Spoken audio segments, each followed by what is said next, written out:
Radhe Radhe. Hi friends, அனைவருக்கும் வணக்கம். எல்லோரும் எப்படி இருக்கீங்க ஃப்ரெண்ட்ஸ்? நல்லா இருக்கீங்களா?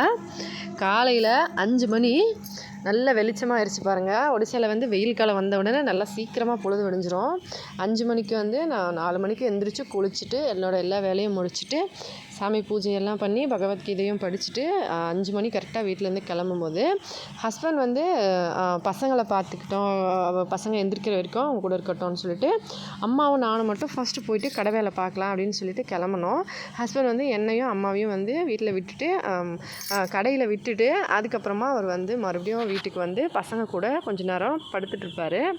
விட்டுட்டு வந்த அப்புறமா பசங்க கூடவே கொஞ்ச நேரம் உட்காந்துட்ருப்பாரு. அவங்க ஏன்னா தனியாக விடக்கூடாது குழந்தைங்கள அப்படின்னு சொல்லிட்டு எப்போவுமே வந்து கூட நம்ம 3 பேரில் யாராச்சும் ஒருத்தவங்க இருந்துக்கிட்டே இருக்கணும் குழந்தைங்க கூட அப்படின்னு சொல்லிட்டு அவர் வந்து விட்டுட்டு உடனே வந்துடுவார். பசங்க வந்து விளையாடிட்டு தான் இருக்காங்க. காலையிலே வந்து அவல் வந்து எடுத்து எல்லாமே வச்சுட்டேன்.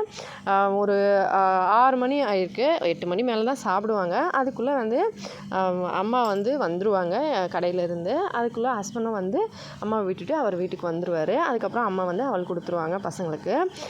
பாருங்கள், கிரைண்டர் ரிப்பேருனால பொறுமையாக உட்காந்து மிக்சியில் வந்து அரைச்சிட்டு இருந்தேன். அதுவும் இத்துணூண்டு ஜாரு, பெரிய ஜார் வந்து உடஞ்சி போச்சு. எல்லாம் நேரமாக என்னன்னு தெரியல, சுத்தமாக வந்து செட் ஆகலை. அம்மா வந்து இங்கே வெங்காயம் பூண்டும் இஞ்சியும் உரிச்சிட்டு இருந்தாங்க. பாருங்கள், அரிசியை வந்து இப்போ தான் அரைக்கிறேன். ஆக்சுவலாக நைட்டில் அரைச்சி நம்ம புளிக்க வச்சு வைப்போம் இல்லையா, அந்த மாதிரி அரைக்கல. இந்த புளிச்ச உளுத்தம்பருப்பு இருந்தது. இது வந்து நேற்று மிக்சி அதாவது கிரைண்டரில் வந்து அரைச்சது. அது வந்து கொஞ்சமாக வச்சுருந்தேன் வடை செய்யாமல்.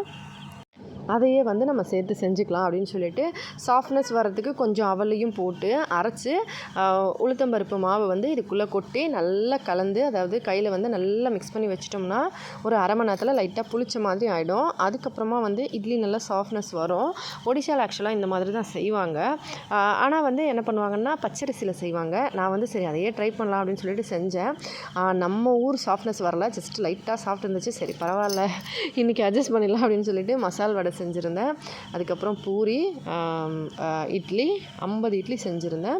அதுக்கப்புறம் தேங்காய் சட்னி, கார சட்னி. இது வந்து ஹஸ்பண்ட் வீட்டுக்கு போயிட்டு மறுபடியும் பசங்க வந்து எல்லாம் ரெடி பண்ணிவிட்டு குளிச்சுட்டு எல்லோரும் அதுக்கப்புறம் வந்திருந்தாங்க. தேங்காய் சட்னி, கார சட்னி. ஹஸ்பண்ட் வந்து இப்போ அம்மாவை வீட்டில் கூட்டின்னு போய் விட்டுட்டு வரேன்னு சொன்னார். அம்மா வந்து குருமாவை எடுத்து அங்கே வச்சுருந்தாங்க. அதுக்கப்புறமா வந்து ஹஸ்பண்ட் அம்மாவை வீட்டில் விட்டுட்டு வந்து அதுக்கப்புறமா கடையை பார்த்துக்கிட்டாரு. எல்லாேருக்கும் வந்து ஃபுட்லாம் பரிமாறினார். இவ்வளோ இட்லி மீதி ஆகிடுச்சு, வடையும் இவ்வளோ மீதி ஆகிடுச்சு. ஆக்சுவலாக வந்து மெதுவடை கொஞ்சம் லேட்டாக தான் செஞ்சுருந்தேன். ஃபஸ்ட்டு மசால் வடை செஞ்சுருந்தேன். மெதுவடை வந்து மிக்சியில் அரைச்சி செய்யணும் அப்படின்னு சொல்லிட்டு அதுக்கப்புறம் தேங்காய் சட்னி கொஞ்சமாக தான் மீந்துச்சு. குருமா இவ்வளோ தான் மீந்துச்சு. குக்கர் ஃபுல்லாக செஞ்சுருந்தேன். அதுக்கப்புறம் கார சட்னி வந்து சுத்தமாக காலி ஆகிடுச்சு. எல்லாருமே வந்து தேங்காய் சட்னியும் கார சட்னியும் செம்ம சூப்பராக இருக்குதுன்னு சொல்கிறாங்க. குருமா வந்து நேற்று சாம்பார் செஞ்சுருந்தோம் அப்படின்றதுனால எல்லாம் குருமா கேட்டாங்க. அதனால் வந்து குருமா செஞ்சுருந்தோம். இன்றைக்கி வந்து கொஞ்சம் பேர் சாம்பாரும் கேட்டாங்க. சரி நாளைக்கு வந்து ரெண்டுத்தையும் கொஞ்சம் கொஞ்சம் செஞ்சுக்கலாம் அப்படின்னு சொல்லிட்டு அதுக்கப்புறமா வீட்டுக்கு வந்து சாதம் வந்து நேற்று லஞ்ச் மெனு சொல்லியிருந்தோம் இல்லையா, எல்லா சாதமும் அப்படியே வந்து மீதி ஆனதுனால மத்தியானம் கஞ்சி குடிச்சிக்கிட்டோம். மீதியான இட்லி வடையெல்லாம் காலையில் சாப்பிட்டு மீதி நைட்டுக்கும் வச்சுருக்கேன். உளுந்து இதில் ஊற வச்சு வச்சுருக்கேன். கொஞ்சம் உளுந்து போட்டு ஹஸ்பண்டும் நானும் போயிட்டு அந்த கடையில் வந்து அவங்க பார்ட்ஸ்லாம் இங்கே கிடைக்காது, புவனேஸ்வர் தான் போனோன்னு சொன்னாங்க. சரின்னு சொல்லிவிட்டு ஹஸ்பண்ட் வந்து அந்த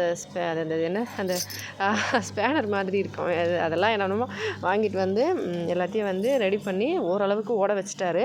நானும் வந்து அரைச்சி மாவு வந்து மிக்ஸ் பண்ணி எடுத்து வச்சுட்டு அதுக்கப்புறமா வந்து லைவ் பண்ணியிருந்தேன் 7 மணிக்கு. கொஞ்சம் நேரம் தான் லைவ் பண்ணேன். ஹஸ்பண்ட் வந்து அந்த மறுபடியும் வந்து கடைக்கு போயிட்டு வரலாம், கொஞ்சம் திங்ஸ்லாம் வாங்கணும் அப்படின்னு சொல்லிட்டு நான் சொல்லியிருந்தேன்.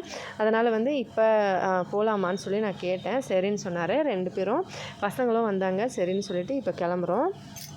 ஆக்சுவலாக வந்து மிக்ஸி ஓடும்போது என்ன சவுண்டு பார்த்தீங்களா, உங்களுக்கே தெரிஞ்சிருக்கும் எவ்வளோ வந்து சவுண்டு வருது. சீக்கிரமாக கொஞ்சம் கிரைண்டர் வாங்கணும், இல்லைனா வந்து இது எப்போ ரிப்பேர் ஆகும் இன்னும் கொஞ்சம் தெரியலை. ஆக்சுவலாக இப்போ கொஞ்சம் ஹஸ்பண்ட் ஏதோ கொஞ்சம் பண்ணி ஓட வச்சுட்டாரு, என்ன ஆகும்னு தெரியலை. அதுக்கப்புறம் வண்டி எடுத்துகிட்டு கிளம்பணும். மறுபடியும் வந்து கிளம்பியாச்சு. நம்ம வந்து சம்பாதிக்கிறோமோ இல்லையோ வண்டியிலேயே முக்கால்வாசி காசு போயிடும் போல். இந்த குண்டு போட்டாலும் போட்டாங்க, எப்போ பார்த்தாலும் பெட்ரோல் விலை ஏற்றுறது, கேஸ் விலை ஏற்றுறதுன்னு தாங்க முடியலை. எல்லாம் நம்ம நேரம். சரின்னு சொல்லிவிட்டு அங்கேருந்து கிளம்பி அதுக்கப்புறமா வந்து கடைக்கு போயிட்டு நம்ம கொஞ்சம் நேரம் லைட் போட்டுட்டு வரலாம் அப்படின்னு சொன்னார் ஹஸ்பண்ட். கொஞ்சம் பொருள்லாம் வாங்கிட்டு அப்படியே வந்துடலாம் அப்படின்னு சொல்லிட்டு கிளம்புனோம். இப்போ இங்கேருந்து பார்த்தீங்கன்னா தெரியும், நல்லா மின்னல் அடிக்குது. லைவ் பண்ணும்போதுமே நான் மின்னல் காட்டுறேன்னு சொல்லி சொன்னேன். ஆனால் மின்னல் தெரியவே இல்லை. இப்போவுமே கரெக்டாக வந்து ஃபோனில் வீடியோ எடுக்கும்போது காமிக்கல. அதுக்கப்புறம் ஆஃப் பண்ண அப்புறமா கடகடன்னு நல்லா வந்து சத்தம் வந்துருச்சு. அதுக்கப்புறமா பொறுமையாக வந்து இந்த பக்கம் வந்து பக்கத்தில் வந்து சூப்பர் மார்க்கெட் ஒன்று இருக்குது. அதில் வந்து போயிட்டு ஒரு இண்டக்ஷன் வந்து கேட்கலாம் அப்படின்னு சொல்லியிருந்தார் ஹஸ்பண்ட். ஏன்னா நான் வந்து என்ன சொன்னேன்னா, ஃப்ளாஸ்க் வாங்கிட்டு நம்ம டீ போட்டு அதில் ஊற்றி வச்சுட்டு கொஞ்சம் கொஞ்சமாக கொடுக்கலான்னு சொன்னேன். ஹஸ்பண்ட் வந்து என்ன சொன்னார்னா, ஃப்ளாஸ்கில் வச்சு நம்ம ஊற்றினோம்னா அது நல்லா இருக்காது, நம்ம இண்டக்ஷனில் வச்சுட்டு அந்த டைமில் வந்து செஞ்சு கொடுத்தோம்னா, ஃபஸ்ட்டு செஞ்சு வச்சுட்டு சூடு பண்ணி கொடுத்தோம்னா நல்லாயிருக்கும் அப்படின்னு சொன்னார். சரின்னு இதுவும் கரெக்டு தான். ஏன்னா நமக்கு சம்டைம்ஸ் கேஸ் காலியானாலும் ஒரு எமர்ஜென்சி கூட நம்ம இண்டக்ஷன் யூஸ் பண்ணிக்கலாம். அதனால் போய் பார்த்தா ரேட்லாம் எக்கச்சக்கமாக போட்டு வச்சுருந்தாங்க. மில்டன் கம்பெனி தான். இருந்தாலும் வந்து வேறு எதுவும் வந்து நம்ம இப்போ நார்மல் இப்போல்லாம் சூர்யாலலாம் நிறைய என்னமோ வந்திருக்குன்னு சொல்லி கேள்விப்பட்டேன். எல்லா பாத்திரமும் நம்ம வச்சு யூஸ் பண்ணுற மாதிரி அந்த மாதிரி இருந்தாலும் நம்ம சம்டைம்ஸ் யூஸ் பண்ணலாம். இது வந்து வெறும் ஸ்டீல் பாத்திரம் வைக்கிறதுக்கே வந்து இவ்வளோவா அப்படின்ற மாதிரி இருந்துச்சு. ரேட்லாம் பார்த்தா அப்படியே பக்குன்னு ஆகிடுச்சு. இண்டக்ஷனுக்கு இவ்வளோ ரேட்டா அப்படின்ற மாதிரி இருந்துச்சு. ஏன்னா நான் வந்து சென்னையில் இருக்கும்போது ஒன்று வாங்கியிருந்தோம். 2900 அது நல்லா இருந்துச்சு. ப்ரெஸ்டீஜ் கம்பெனியில் ரொம்ப நாள் யூஸ் பண்ணோம். அப்புறமா இது வந்து டச்சு, அது வந்து பட்டன் அப்படின்னு சொல்லி காமிச்சிட்டு இருந்தாங்க. ஆக்சுவலாக வந்து டச்சு பட்டன் ஓகே தான். டச்சு வந்து லைட்டாக கொஞ்சம் தண்ணி ஏதாவது வெளியே வந்தாலுமே அப்படியே அது மேலே பட்டவுடனே ஆஃப் ஆகிடும். பட்டன் வந்து ஓகே, ஆனாலும் வந்து இப்போதைக்கு வாங்கலை. நம்ம வந்து கொஞ்சம் வேறு கம்பெனி பார்க்கலாம் அப்படின்னு சொன்னேன் ஹஸ்பண்ட் கிட்டே. ஏன் இது வந்து ஷாக் அடிக்காது, இதுதான் பெஸ்ட்டு அப்படின்னாரு. பெஸ்ட்டு தான், ஆனால் பட்ஜெட்டில் வாங்க அப்படின்னு சொல்லிட்டு ரொம்ப கஷ்டப்பட்டு அவரை வந்து கிளப்பி விட்டேன் அங்கேருந்து. அதுக்கப்புறம் வந்தோம். அங்கேருந்து வந்துட்டு கடைக்கு லைட்டு போட்டுட்டு கொஞ்ச நேரம் வந்து சொல்லிட்டு லைட் போட்டுட்டு உட்காந்துருந்தோம். இவர் கடையை திறக்கிறேன்னு ரொம்ப ஸ்பீடாக வந்தார். ஆனால் திறக்க முடியல, அந்த பூட்டு வந்து ஓப்பன் பண்ண முடியல. அதுக்கப்புறமா உட்காந்துட்டாரு. 2 பேரும் கொஞ்ச நேரம் உட்காந்துட்டு இருந்தாங்க. ஹஸ்பண்ட் வந்து என்ன எங்கேருந்தோ கட்டெரும்புலாம் வருது அப்படின்னு சொன்னார். அச்சுச்சோ சர்க்கரை வச்சுருந்தேங்க அப்படின்னு சொல்லிட்டு அதுக்கப்புறமா நானும் எடுத்து பார்த்தா சர்க்கரை தான் வந்து எறும்பேறுது. ஆக்சுவலாக டீ போடணும் அப்படின்னு சொல்லிட்டு ஃபஸ்ட்லேருந்தே வாங்கி வச்சேன், கேசரியும் செய்யணும்னு சொல்லி. அதுதான் எறும்பேறுச்சு அப்படின்னு சொல்லிட்டு சரின்னு எடுத்து அதை ஸ்டீல் பாத்திரத்தில் வச்சு இதை மூடிக்கலாம். ஏன்னா அந்த கருப்பு கலர் டப்பாவில் வந்து மூடி இல்லை அப்படின்னு சொல்லிட்டு அதுக்கப்புறமா கிளம்ப ஆரம்பிச்சிட்டோம். கொஞ்ச நேரம் உட்காந்துட்டு கதவு பூட்டிட்டு அதுக்கப்புறமா வந்து போர்டெலாம் சைடில் இருந்துச்சு. சரி இங்கே இருக்கட்டும் பரவாயில்லன்னு சொல்லிட்டு அங்கேருந்து கிளம்பி வீட்டுக்கு வந்துட்டோம்.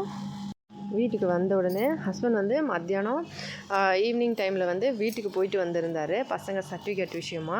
அதனால் வீட்டிலேருந்து பப்பாளி பழம் நல்லா பழுத்திருந்ததுன்னு சொல்லி ஒன்று கொண்டு வந்திருந்தார். நான் பார்த்த உடனே கடகடன்னு சாப்பிட ஆரம்பிச்சிட்டேன். எனக்கு பப்பாளி பழம்னா ரொம்ப ரொம்ப பிடிக்கும்.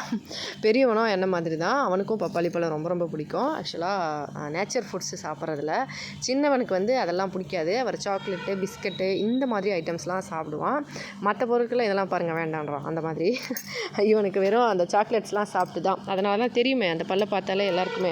அதுக்கப்புறம் சாப்பிட்டுட்டு நைட்டுக்கு வந்து ஆல்ரெடி காலையில் செஞ்ச இட்லி சாம்பார் வடை, அதாவது குருமா வடை எல்லாமே இருந்தது. ப்ளஸ் வந்து நான் கொஞ்சமாக அம்மா கிட்ட சொன்னேன், கொஞ்சமாக சாப்பாடு மட்டும் செய்யுமா அப்படின்னு சொன்னேன். ரசம் இருந்துச்சு, நேற்று ரசம் ஃப்ரிட்ஜில் வச்சுருந்ததை சூடு பண்ணிவிட்டு கொஞ்சமாக வந்து வெண்டைக்காவும் உருளைக்கிழங்கும் பொரியல் பண்ணிவிட்டு நைட்டுக்கு வந்து சாப்பிட்டுக்கிட்டோம். அம்மா வந்து சீரியல் பார்த்துட்டு இருந்தாங்க. எப்போயாச்சும் பார்ப்பாங்க, ஆனால் ரொம்ப சின்சியராகி பார்ப்பாங்க. நான் வந்து அந்த டிவியை வந்து காமிக்கல, ஏன்னா காப்பிரைட் வந்துடும் அப்படின்னு சொல்லிட்டு. சன் டிவியில் ஏதோ ஒரு சீரியல் ஓடிக்கிட்டு இருந்துச்சு 8:30-9 மணி கிட்டத்தட்ட.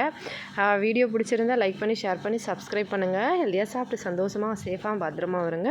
இதே மாதிரி இன்னொரு வீடியோவில் பார்க்கலாம் ஃப்ரெண்ட்ஸ். நாளைக்கு வியாபாரம் எப்படி இருக்குதுன்னு சொல்லி நாளைக்கு வீடியோவில் பார்க்கலாம். ப்ளஸ் வந்து இதோட கூட சேர்த்து வ்ளாக்ஸும் நிறைய ரெடி பண்ணி அப்லோட் பண்ணலாம். இப்போதைக்கு வேலை இருக்கனால தான் பண்ணலை, கண்டிப்பாக சீக்கிரமாக அப்லோட் பண்ணலாம். இவர் வந்து டியூஷன் ஒர்க்லாம் பண்ணிகிட்டு இருந்தார், ஹோம் ஒர்க்லாம். அண்ணா வந்து எழுதிட்டான். ஓகே ஃப்ரெண்ட்ஸ், எல்லோரும் சந்தோஷமாக சேஃபாக பத்திரமா இருங்க. நன்றி, வணக்கம்.